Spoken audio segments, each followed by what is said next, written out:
Hi friends, welcome to Adi Vlogs. இன்னைக்கு நான் பார்க்க போறோம்னா இன்ஸ்டன்ட் தோசை எல்லா பல்சஸ் வச்சு சேர்த்து நல்ல நியூட்ரிஷனான தோசை பெரியவங்களும் சாப்பிடலாம் சின்ன பசங்களும் சாப்பிடலாம்.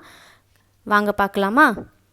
2 கப்பு பச்சை பருப்பு, 2 கப்பு கருப்பு சன்னா, ஒரு அரை கப்பு தோரம் பருப்பு, அரை கப்பு கடலைப்பருப்பு, அரை கப்பு இட்லி அரிசி, அரை கப்பு உளுந்த பருப்பு, 1.5 ஸ்பூன் சால்ட் எல்லாம் மிக்ஸ் பண்ணி தண்ணி ஊற்றி மிக்ஸியில் அரைச்சிக்கலாம்.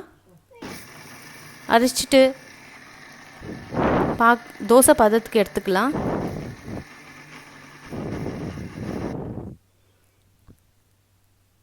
இன்னும் கொஞ்சம் தண்ணி ஊற்றி அரைச்சிக்கலாம்.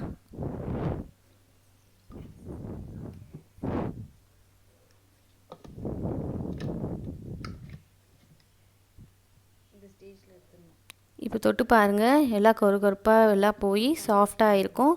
தோசை பதத்துக்கு எடுத்துட்டு ஒரு பாத்திரத்தில் ஊற்றிக்கலாம்.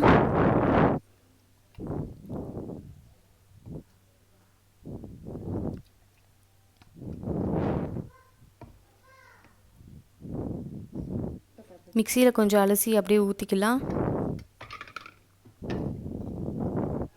இப்போது ஆதிராக்கு நான் செய்கிறதுனால 2 கப்பு கரண்டி தோசை எடுத்து செப்பரேட்டாக வச்சுக்கிறேன்.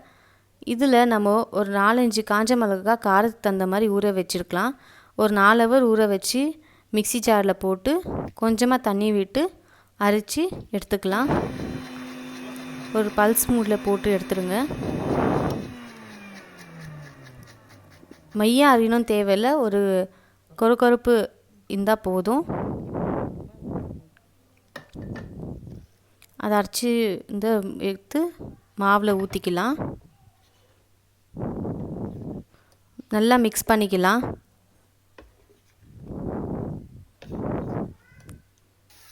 மிக்ஸ் பண்ணி இப்போ ஃபஸ்ட்டு ஆதிராக்கு தோசை ஊற்றுறேன். சூப்பராக வருங்க ஃப்ரெண்ட்ஸ்.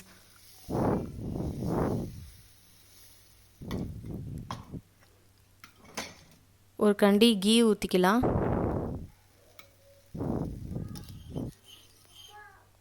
நல்லா வேகணும், திருப்பி போட்டு வேக வச்சுக்கலாம். அவ்வளோதான் ஃப்ரெண்ட்ஸ், நம்ம ஹெல்த்தியான இன்ஸ்டன்ட் தோசை ஆல் பல்சஸ் வச்சு செஞ்சிட்டோம். நீங்களும் ட்ரை பண்ணி பாருங்கள். இந்த வீடியோ பிடிச்சிருந்தால் லைக் பண்ணுங்கள், ஷேர் பண்ணுங்கள், கமெண்ட் பண்ணுங்கள். மறக்காமல் பெல் பட்டனை ப்ரெஸ் பண்ணி சப்ஸ்கிரைப் பண்ணுங்கள். பாருங்கள், பாப்பா அழகாக சாப்பிட்றா.